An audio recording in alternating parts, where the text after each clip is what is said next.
What's up, guys? It's Mitch or Deity, and today we got the craziest balance patch of all time from what I'm hearing. I have not read it yet. This is going to be my reaction to it and discussion. I'm streaming right now, so people will be giving their intake on this, and I'll be talking to them along the video. So you'll have my opinion plus whatever chat says along the way. It'll be a pretty long video probably, so I'm sorry. But one thing, supposedly Mort's really good, so maybe with your selector, maybe take Mort on week 5 or 6 and just have him ready. This patch will not be coming out until a week from right now. So keep that in mind. All these characters, we will not see the buffs for about a month from right now. But once these buffs come in, there's so many characters that it should be a big change to Epic 7 and just a great change overall to make the game feel fresh again. I actually love that they're doing a big patch of characters at one time. So we got Ruel, Silverblade, Aramintha, Last Rider, Crowd, Commander Pavel, Designer, Lilbet, and Twist Starline Charon. That is 6 Moonlight 5s getting buffed at one time. That's insane. We've never had this before. Next up, we got Melissa, Who Cares, Says, Elena, Mort, Yulha, Blooming Litica for 5 stars. Our 4 stars are Oxlots, Peacemaker Furious, hopefully that's something. Veronica, I don't know what they'll change on her, and Armin. And then we have 4 artifacts also getting changed. Cruel Mischief, RNL, Pure White Trust, and Hostess. Hostess is the artifact for Galililius, which is going to be coming next week on the banner. Okay, let's get going. Ruel buff. I've already kind of looked over this. Her S1 heals health of all allies, but it's a decreased amount of healing. But every time she S1s, it's AoE heal, meaning you can build her on counter set to keep your team alive. Not terrible. I mean, maybe you don't want to do counter set, but it does give an extra option. It's like Dustina, but AoE healing at that point, which is kind of cool. And then the next thing is her skill 2 now gives damage limit. So damage limit is like what Galililius has. You cannot take so much damage from a single attack. So whatever you put this on is going to keep that character alive unless they get the damage limit can be stripped. So unless they get stripped of that, it adds a ton of things to Ruel's kit. That just makes her super playable. But the biggest thing with Ruel is at the start of the first battle, grants Spirit Lord's protection to the caster. Spirit Lord's protection. Upon receiving lethal damage buff, revives with 50% HP and combat readiness by 50%. So when your Ruel dies, she is going to revive with half her HP, which she's already going to be annoying to kill. Ruel has very good bulk stats. And then she's also going to get 50% combat readiness. So if she dies, she boosts up and can revive something with her skill 3. And that gives that revived ally, or whoever you revive, immunity and full HP. So I think Ruel just got an insane buff. She's going to be super annoying to fight. Matches in Epic 7 are going to be slowed down a lot just based off of this right here. She can be used in anti-cleave. She can be used in anything. She can be used in anything. I mean, this is fantastic. This is a great buff for her. Next up, we have Silverblade Aramintha. So Silverblade Aramintha, the main changes they're doing, it's taking away her combat readiness boost from her skill 2 and adding in guaranteed combat readiness. So her skill 2 used to be when you AoE'd, she'd get pushed up. Now she just gets pushed up regardless. And then she also is getting a skill like Fire Ravi to where the more effectiveness you build on her, her attack goes higher. Whereas Fire Ravi, the more HP you build on her, attack goes higher. So it allows you to get more damage out of her. And she also detonates any burn effects at the start or at the end of her turn, which can do insane damage. So Silverblade Aramintha, built on high attack, already got really good damage, but now you can build her on 250 effectiveness, and that extra effectiveness just translates into attack, giving you more and more damage. Overall, I don't think she changed too much. I don't think this is bad at all. The problem is, after all this patch goes through, it sounds like immunity set is going to be back on the table big time. Everyone's going to be putting a bunch of characters back on immunity. And once those characters get put back on immunity, you have to have an opening character to strip before Silverblade Aramintha goes, or she does nothing. That is one really bad part about her, is where she kind of falls short now. So I don't think this will be the biggest buff, but as a 4th, 5th pick character, this thing could be terrifying. So I think she's okay. It's a buff. It is solid. It's not. It doesn't feel pointless. The biggest thing I hate with these bounce patches is when they do a character and what they change just feels pointless. And so far from what I'm hearing, almost none of them are like that. So Last Rider Crow. Last Rider Crow, whenever you get AoE attacked, he gives your whole team a barrier, and it used to be a 1-turn barrier. Now it is a 2-turn barrier every time. That's can be good. Usually the barrier gets broken anyway, but that's, I mean, having 2 turns on it, you don't cycle out of your barrier, which is great. And that way, if you don't get targeted, you get to keep it an extra turn. And then if you get AoE'd again, it creates constant barrier, which is going to add a lot of survivability to the match. Overall, sometimes it won't make too much of an effect, but in a lot of games it will. So that is a decent thing right there. And then the next thing, they reduce his cooldown, or raise his cooldown to 8 turns. But now when you use your skill 3 on Last Rider Crow, it reduces your cooldown of all your character skills. on your team by 1 turn. So it's like Laya. When you click Laya S2, it reduces cooldowns of everything. And Last Rider Crow, the main idea I think with this is to counter Knockwall. So Knockwall AoE turn resets, but when Last Rider Crow gets hit, he gets a cooldown of 1 turn, as you see in his top skill here. So when you get Knockwall S3'd, everything else will get reset. Your LR Crow will not get reset. And then you can just S3 with your Last Rider Crow and reset everybody. And then you can just ignore that they even had Knockwall, which is fantastic. And then the other thing, there's nothing else with this, right? Yeah, that's the main thing with them. So that's a really good change, though. Adding a character or having a character that's already okay and making them have a specific counter case is so good. So Knockwall, one of the most oppressive characters in the game, just got another. I mean, we already have Moon Bunny Dom.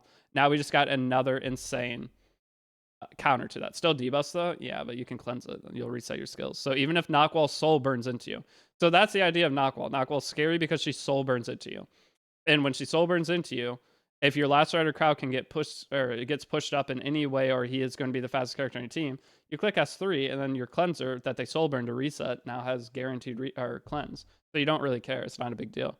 It's a really good buff. Next up, we have Commander Pavel. All they did was change his damage. That's it. They changed his soul burn to just increase damage out, which is good. I mean, I don't see this making Commander Pavel be used any more than it already is, but it is okay. I don't really understand why that was needed, but sure, we'll take it. Did you fly? I don't know. Designer Lilibet. They changed her skill 1 from silence to defense break. So, okay, I said I didn't read these, but the chat's been telling me about half of them, and I've seen a bunch of my Discord, so I do know the basics. There's some I haven't seen yet, though, and I had known nothing about what they do. So Designer Lilibet, instead of silence, she's going to get decreased defense. So Designer Lilibet, a lot of times you get put into a 1v1 situation at the end of your fights. Anyone who plays Designer Lilibet has been in the spot where you're trying to 1v1 some kind of character. With Designer Lilibet defense breaking now, you can do your 10 soul burn to defense break them, and Designer Lilibet does pretty good damage. So that allows you to take out some of the tanky characters that you would initially lose a 1v1 fight against, which is really, really nice. Okay, and then now she is also...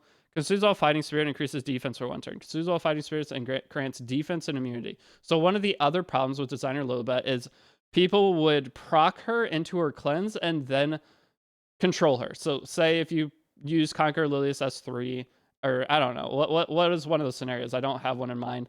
But you would proc the Designer Lilibet, but your team's still higher combat readiness than her, and you could just provoke her to where she cannot use her skill. This prevents you from getting locked down after you get your cleanse, so you're ready to fully cleanse your team. So she gets her cleanse from her passive, and then once she clicks skill 3, she's going to cleanse the team. One big thing with her, though, is they added defense penetration to her skill 3, but they decrease the damage dealt. But with the defense pen increase, she's going to still do way more damage, no matter what they change to the multiplier on the damage dealt. The penetration is going to be really good. Really good in certain fights, though. Yeah, Death Dealer Ray, for example. So Death Dealer Ray, you'd S3, she would proc up, and then you soul burn your S1 to sleep the Dilibet. That's why Dilibet was never a fantastic character in Death Dealer Ray. Now that's not an option. So this does essentially kind of help fight Death Dealer Ray to an extent. That is really good. And once she gets immunity, it prevents her from taking any extra venoms, which is really good too. Okay, so that is designed a little bit. Next up, Twisted Eidolon Kayron. This one confused me when people were talking about it. All right, so... they're changing it from attacks the enemy with a sword, damage dealt, increases proportional target's lost health. Attacks the enemy with a sword, granting barrier to caster. When triggered as a counterattack, it changes the attack to targets all enemies. Barrier strength, so it doesn't have a conditional damage dealt, which is good because the opponent's not going to be missing HP when you draft this character, probably. This is a one-shot pray that he survives kind of character. But they increase his overall counterattack damage. Next up, they change it to where instead of getting 50% cover readiness, you get 100. That is massive. That right there is huge. He will steal turn. That is one of the problems with Kayron before, is you would have your max bar built up, and you'll be at like the bottom of the CR bar, and he boots like halfway up and just die because of it. That's already huge. Okay, I do like that. Next up, instead of doing 1,000 additional fixed damage up to 9,000, he inflicts 5,000 additional fixed damage, and fixed damage increases proportional amount up to 10,000. So it's going to guaranteed do 5,000 damage minimum. So 5,000 damage minimum on an AoE is pretty oppressive. I mean, that's not bad. That's not bad at all. It's so much better. So say your opponent takes 2 or 3 turns before you, and then you click the skill. That's a lot better. I mean, hitting for 8k total, and then up to 15k, it makes it to where it gives you more win con opportunities when you play him. So a lot of the times when you pick him on Kayron, your win con is him getting to his skill 3. fully maxed out, and that's going to one-shot the enemy team. Now, Kayron, you can draft him, and he's a kind of, he can just do the fixed damage right away, which is also good until like Gala Lilius and stuff like that, because you get the additional extra damage proc after your base damage. That's really good. I do not think that's bad at all. And it's up to 15k after Awakening. Why did the Awakening raise the cap? It's up to, so it's up to 20k total damage, right? 5,000 and fixed damage increase proportional to caster. No, by up to 15,000. So it can do 20k. It's 20k total. Still not immortality though. I don't think he needs immortality. You just need to build him better. Aaron still needs to get a turn though. But I mean, he should get a turn. Yeah, you can build him full bulk now. That's the idea. You don't build him on damage. Guys, your MLK is not there to do any damage in the match until his skill 3. So I used to run an MLK that had 20,000. It was like 23,000 HP. I had, well, no, it's 21,000 HP. I had 350 effect res. 350 effect res with 21,000 HP, and your Kayron counters, and you get a barrier every time you counter based off your HP. So MLK not a damage character. He is a bulk effect res character again, probably. Because if you get to this 20,000, you're banging. You're banging. So it's lifesteal bulk? No, you just do 4 or 6 piece resist set. You could do speed set, resist set. So you don't want to build him 0 speed either, usually. I mean, I guess if you're bulky enough. Now you can build him 0 speed. Hold on a sec. You could build him 0 speed because he gets 100% CR. You could just build him. Isn't he have low HP? Kind of, but whenever you full focus HP with no crit chance or crit damage, you can get a lot of bulk. But you can build this thing 0 speed now. I'm going to build a banger Kayron with the same idea of what I used to do. My old Kayron, you guys saw it worked. If I picked in the right spot, it worked really well. And this just makes him better. Yeah, you just do 0 speed on him now. I think you build him 24,000 HP, 26,000 HP with as much effect res as you can. No crit chance or crit damage. If he's hitting for 20,000 fixed damage, that's huge. That is absolutely massive. So a couple issues with this is, you guys were saying that Mort has ignore effect res. We're going to have ignore effect res characters still. But that's how I'll build him. He's a 4th, 5th bit character into people who are trying to heavy debuff. And you just shit on them with it. That's really good. I don't think a lot of people will use him right away until they see the proper build. His own crit chance. Well, you just do AoE imprint on him. You don't do self imprint. You just do self imprint. That is my idea with this character. Let me know what you think. But I don't think Kayron's going to be a damage character. But the thing with Kayron is if he is a damage character and he does a single counter attack and then gets to a skill 3, you're still hitting your opponent for like 10k. Because this counter attack on a damage build, so say my ML Kayron is on some of the most crackhead gear score you can imagine right now. Everything's like, I have 106 sword, 106 helmet, 101 chest, 101 necklace, 99 boot. No, the boot's 100 too. My gear score on my Kayron is insane. But, sorry, I'm bragging for no reason. Give me a second. What was the point of this? I was thinking too hard. I expect nothing from Big Guy Lover. Okay. Either way, if you do build him on damage, you may still end up being able to get enough damage out of him. But I think the overall best build case for this character is going to be just the 0 speed full bulk. Now that he gets 100%. Now he gets 100% combat readiness. So when he gets a bar full, that's all you got to worry about. Just survive till the bar's full. You're chilling. As long as you have an effect res, you're chilling. He will, 20k damage. Yes, a lot of characters have more than 20k HP. But 20k damage is going to set you up to win most games. If you do any splash damage before that, that's so good. The 100 CR push has a cooldown. Yeah, it has a cooldown. Yeah, you're only going to do it one time. It's when your bar gets full, you have a 100% push. So whenever your opponent ends whatever character's turn, if they don't CR boost their next character, Kayron is guaranteed going to cut them. So it's like an RB revive. Wherever your Kayron is, once the Kayron gets the final stack from opponent taking turn, he's going to cut them, and he's going to get to click. And yeah, the Aureus holder will always explode. When you click skill 3 at max, the Aureus holder will explode. The Aureus holder will take 30k damage. 27,000 damage. That's a lot of damage. Okay, next up we have Down in Turk Ovens. I'm really happy with Kayron buff. Some people are still going to say Kayron's useless. I'll show you how to play him. I'll show you. I used to play him all the time. I beat KHM with him. What was that, 3 months ago? I picked him into his Death Dealer Ray. His Death Dealer Ray didn't have enough effectiveness to debuff my ML Kayron. I S3'd him 3 times that game with Kayron. Okay, don't forget it's a YouTube video. I know, I know it's a YouTube video. Okay, next up is Melissa. Melissa, all they changed on her is they removed her damage dealt increased proportional to caster's lost health. They just gave her the damage anyway. That's all they changed. And they changed her EE to give increased attack of the caster for 2 turns when using that skill instead of when enemy's defeated. So I don't know with Melissa. I'm not going to think about that too much. Screw Melissa. So says they removed a bunch of stuff. After attacking an enemy, they moved Encroach. So Encroach is not on Dark Shadow anymore. Damage dealt increases proportional to target's lost health. So he gets more damage. Dark Shadow's not a skill 3, right? No, it is a skill 3. Okay, they removed Encroach from the skill 3, though. All right, that is one big thing. Now, next up, releases Dark Power to all... Okay, and then they just damage dealt increases proportional to target's lost health. So if your blue says S3 is a weakened character, you do more damage. Right? Attack same as Dark Fishes. Yeah, so this is the S1. But the S3 is it used to be the lower HP. The S3 would do more damage based off that. So this just they removed it off the S3, but they moved it to the passive, right? So yeah, it's just the same really. It just gets a little bit more damage and makes him unhealable. But damage suffered in one attack does not exceed 51%. So he has the survivability mechanic in his passive.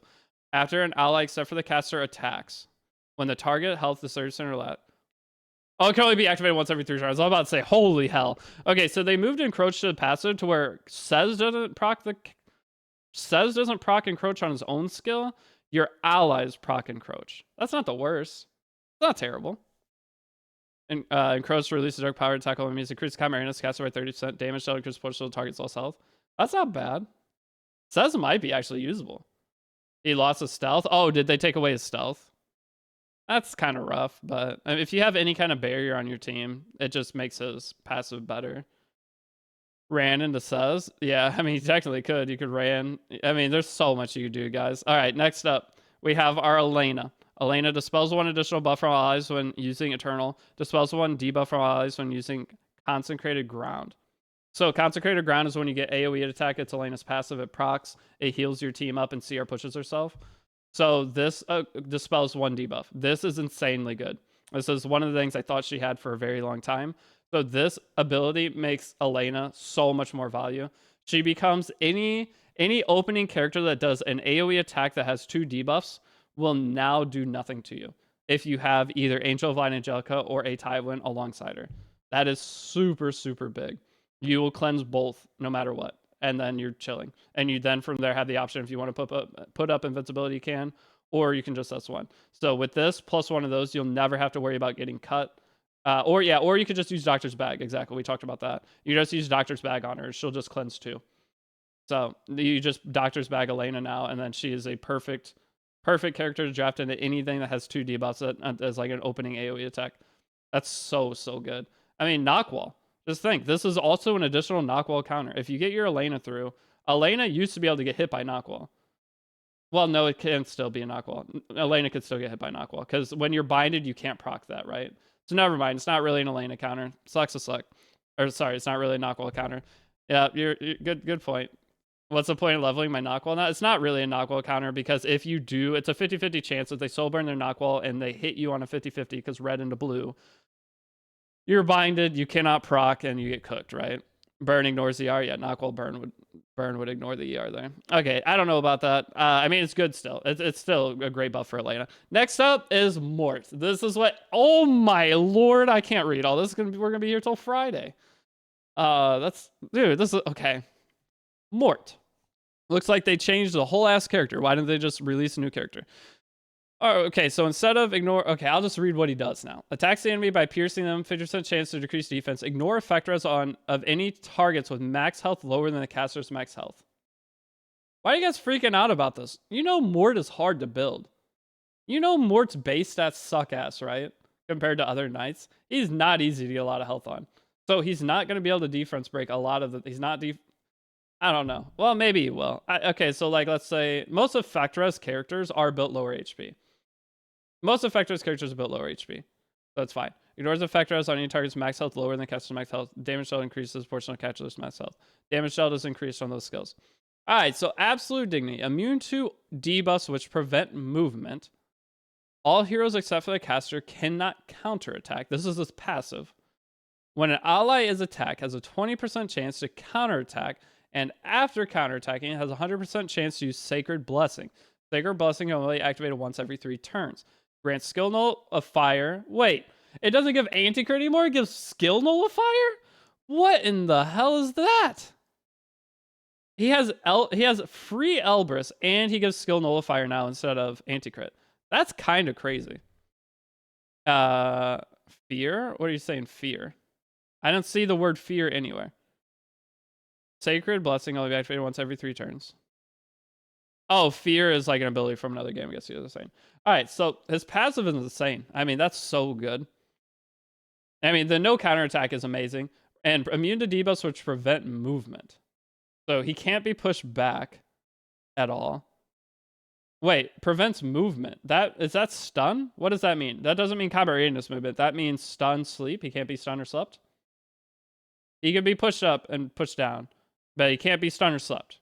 Okay, so they kept that. I was thinking movement was moving on the CR bar. I'm glad I'm streaming for this. All right, immune to debuffs, which prevent movement. So he can still be pushed up or pushed down, but he cannot be stunned or slept, which is good. Is there any other ones? Bind is not included. Yeah. All right, so next one. Descends and targets all enemies, inflicting fear. They gave him a whole new ability. Normally, new abilities are only released on limited characters. Limited characters are normally the new ability kind of character. That's crazy to go back and give a new debuff to a character that's been in the game for years. Okay, but inflicts fear for 2 turns before recovering health of the caster, penetrates target defense of the end. That's why he takes his shirt off, isn't it? It makes so much sense now. They planned this ahead of time. That's why he takes his shirt off. Okay. With the enemy with the highest max HP by 70% ignores effect res of any targets with max health lower than the caster's max health. So it has penetration. It ignores effect res. And it guaranteed plus fear. What's fear do? All right, so it does healing. Damage dealt increased. Damage dealt increased is good. Okay, fear cannot act for a certain number of turns. What? Cannot act? What? That means they lose a turn, right? Wait, what does fear mean? Cannot act. Does that mean they can't click a skill? It's a 2-turn stun? Cannot act. It's a stun for 2 turns with 40% chance to dispel on that unit's turn. Oh my god, they just took Elbrus RNG and turned it into debuff 40% RNG. Holy hell. It's kind of like Raid Sphere. Yeah, I mean, it makes sense. But putting that on a character that has an AoE skill for PvP, and now you're just RNG praying that you break out of fear. It's like stun plus bind into 1. That is absurd. And it can't be... you don't have to soul burn. It's just if they has higher HP. What the hell is this? Like, what is this? What is this? Guys, grab Mort. Grab Mort from a Selector ticket. Any of you guys that are new players, grab Mort from Selector ticket, please. Please grab Mort from Selector ticket. This is a mistake. Uh-oh, hold on. This is a mistake.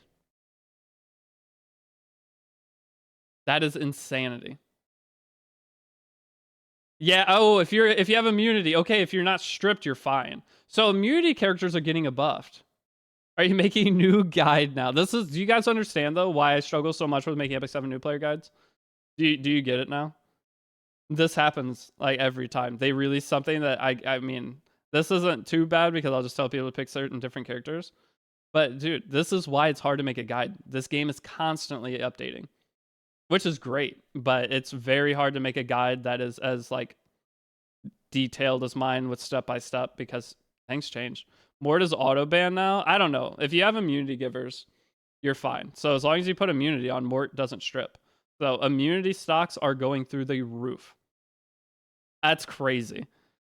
And what's Mort exclusive equipment? Extends buff duration of Sacred Blessing, increase speed by 1 turn. Is that for all characters?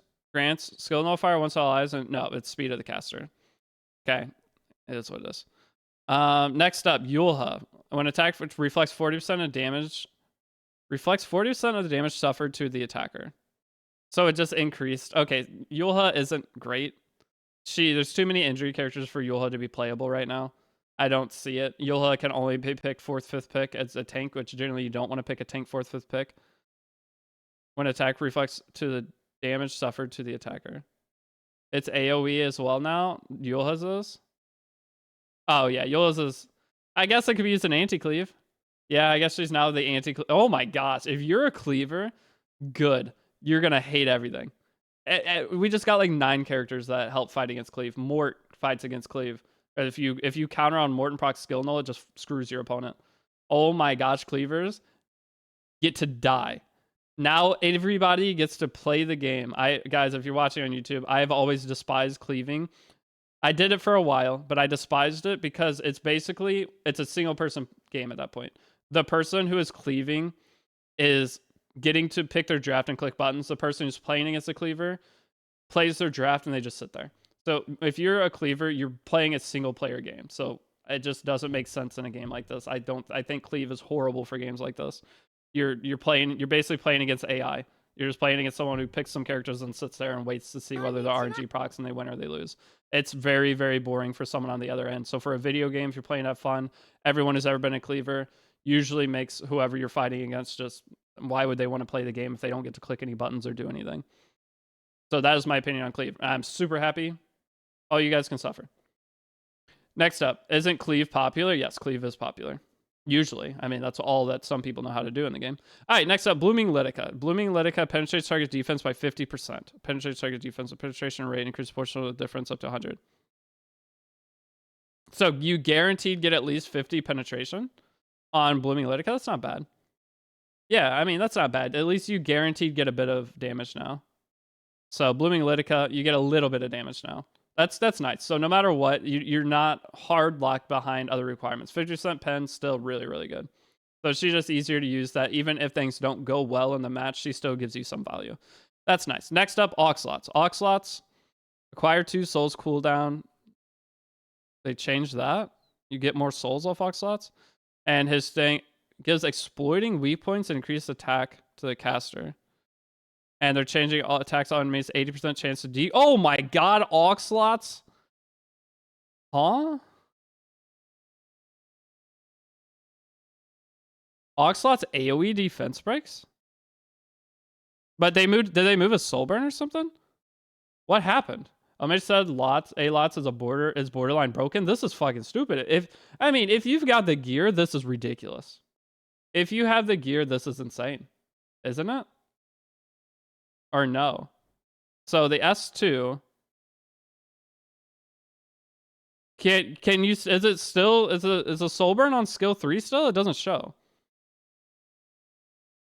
They killed the PV. Oh, they killed PvE cheese. Yeah, that's kind of a good thing. Exploiting weak points. Yeah, it's 20 extra damage, and he gets AoE decreased defense break.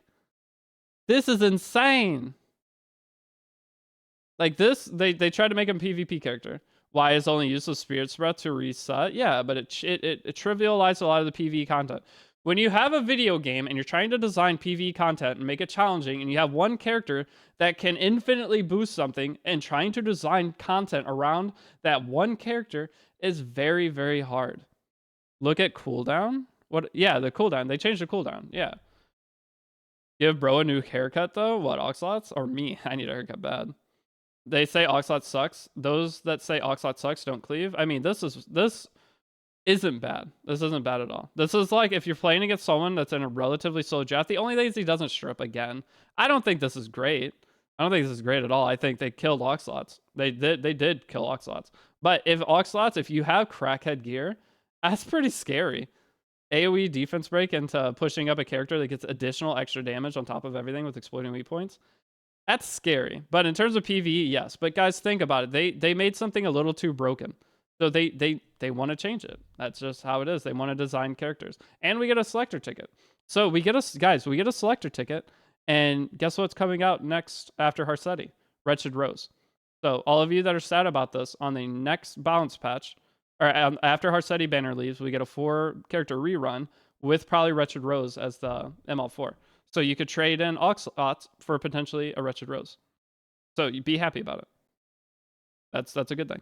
All right, next up, Oxlots recall. You can recall your Oxlots. That's what we were just talking about. Peacemaker Furious. When a caster uses on an attack, grants an extra attack with the same skill if the caster is buffed. So it guaranteed gets an extra hit now. That's okay. And increases speed and defense of all allies. I mean, that's not bad either. Increases speed and defense of all allies for 2 turns and before. He gives defense buff. He's not terrible. Wait, Peacemaker Furious ain't terrible. You can't trade him for her. Wait, you can't? They already said that. Read on the selector. Oh, God. Oh, when you proceed with the recall of 4-star oxides, depending on memory imprint grade, if you wish to receive a character instead of meteor shards, oh, you get meteor shards. Okay. Fired through up7 customer service. Okay, they changed the selector thing. We used to get a ticket where you just go through and pick what you wanted.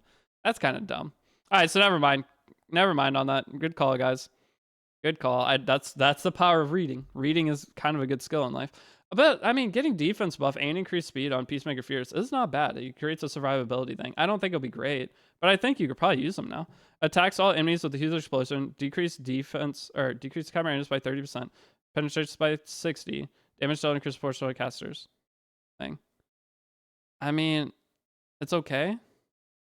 I mean, giving your whole team defense buff isn't bad. Read above that. Take place. Only auxiliary lots in hero inventory maintenance will be eligible. Storage a waiting room. Please move them. When you're calling aux slots, you won't be able to select for a Moonlight Hero the same grade. Wait. When recalling aux slots, you will be able to select in exchange for a Moonlight Hero the same grade that has been released as of the recall start date. The recall start date's 10/24. The new Mystic banner starts on 1/2. If Wretched Rose comes, it'll be on the 16th. Right? So there's still a chance. With how this is worded, same grade of that has been released as of the recall start date. So the recall start date is 10/24, right? Read second paragraph. What am I reading here? Okay, either way, let's just say you can't do it. This is a YouTube video. We're moving on. You can't trade in for Wretched Rose. That was a mistake. My bad. Okay, chat's saying you can't do it. Let's move on. At the start of the turn, dispels immortality from all enemies. Ignore effect resist. At the end of someone's turn, when the enemy is granted immortality, increases counter cast by 50%. Is that going to change much? Oh, it starts on the 18th. Okay, so it won't let you trade it in. That makes sense. Okay, but she just gets extra combat readiness. Is that a big deal? I don't know how big of a deal that's going to be. They turn Furious into Hollow Trials. I mean, honestly, getting the defense buff, that's just kind of nice. I can't lie. The defense buff is kind of nice. He gets extra turn. Spirit's Breath is usable in AOL. Yeah, Spirit's Breath you use on Angel of Angelica. It'll be fine. You either use Book or Spirit's Breath. And Spirit's Breath AOL is a nightmare to fight, okay? It is very, very good. And I don't see AOL ever becoming actually a bad character. Okay, now Armin. When attacked, 50% chance to counter. 50% chance counter. When an ally is attacked by a single attack, decrease damage suffered by 30%. So she gives more mitigation, Green Armin does. That's not terrible. And then when allies attacked by a single attack, decrease damage suffered by 30%. Yeah, okay. So it's just additional 10% mitigation on her. Almost the same level as Carmen. It's to herself. When an ally is attacked by a single attack, decreases damage suffered by 30%. What do you mean it's only to herself? And it's ally. It's to herself as well. Oh, yeah. Okay, it says except for the caster. I didn't see the except for the caster part. So yeah, she gives herself. That's a lot of mitigation. I mean, she's going to be annoying to kill right now. Sorry, I didn't look at the full thing. I'm just used to when an ally means herself. Okay, next up, Cruel. I'm trying to kind of hurry through the end because I don't care about these buffs. We went over the important stuff. Cruel Mischief, Hollow Trials. Ooh, Hollow Trials up to 40%. But you can only use one Cruel Mischief per team now, so there's no reason not to max out Cruel Mischief. Trying to keep 2 of them. They're trying to make Hollow Trials harder. They want Hollow Trials to be like their in-game PvE content, to where people can grind. They're trying to make Hollow Trials as hard as possible. That's really funny. It's attack now instead of damage. Oh, it is. Yeah, I don't care about Hollow Trials, so I could care less about those. Those of you guys that care. There you go. Next up, Pure White Trust. After using a non-attack skill, increases speed of the caster for 2 turns and increases the critical damage of the next attack by 15 to 30. After using a non-attack skill, give 10 souls and 50-100 chance to increase crit damage for 2 turns. So what is the change here? It's just gain souls now? You gain souls? It's a book for warrior, but it's only 10 souls. So it's like half a book. And it's just half a book? Kind of like a warrior. I mean, for Zahak, you'd have soul burn on his wraparound. I guess that's the idea of it. So, I mean, it's not... I mean, Oh, there's some dumb stuff you could do on it. The cooldowns or CD for 2 turns.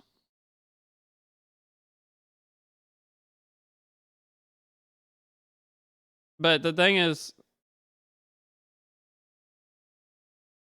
it's crit damage of the next attack by 1530. So yeah, you're getting two benefits of crit damage buff because it goes to the caster for 2 turns, not the next attack. And you're getting some souls. I mean, it's a good buff, but I don't think that's anything like crazy. It's like you could think, oh, I'm going to use this on my Conqueror Lilius. So here's the play. You use it on Conqueror Lilius, your Conqueror Lilius gets crit damage buff, and then you have Soulburn S2 on Conqueror Lilius to provoke the Laya. So you see Lilius, and then Soulburn S2 provoke Laya or Hand Guy to where they cannot cleanse this first turn. That's a cheese strat. That's what I was thinking in my head. But then you lose the crit damage buff. That doesn't do anything for you. So it is what it is. There'll maybe be some funny things you could do with it, but that would be the idea. They would be like, oh, he can't Soulburn Lilius. So kind of does whatever. RNL. Want 10 to 20% chance to be granted an extra turn at the end of the turn. Can only be activated once per turn. Increases attack by 10%, 10 to 20% chance to get granted an extra turn at the end of the turn. Can only be activated once per turn.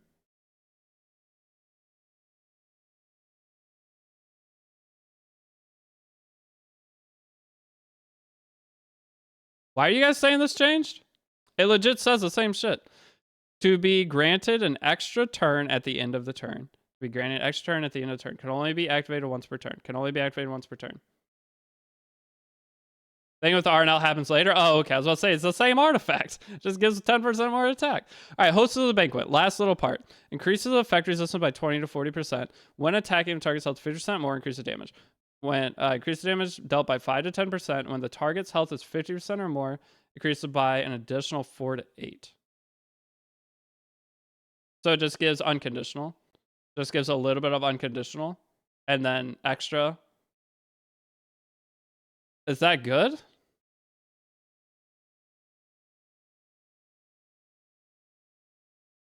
Comes 18, but it's conditional.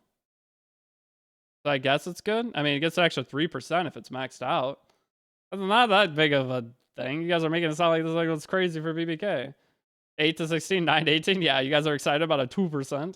You're getting an extra 300 damage out of it. I mean, you could just roll better gear, and then you don't need the extra 3%. Think about that one. All right, so this is the thing. If extra turn occurs twice or more in a single turn, extra turns will continue to occur in subsequent turns. If extra turns occur twice in a single turn, only 1 extra turn will be applied. Oh no, there's no more 7 turns with Biken little clips on YouTube or anything. And there's a recall for it. I mean, it gives extra 10% attack, and if you do proc, it can still be okay. But you can't infinite spam it. Guys, you saw my RNL. I'd forced ran how many games this season on RNL to see how long it took. I procced 1 RNL in 80 turns.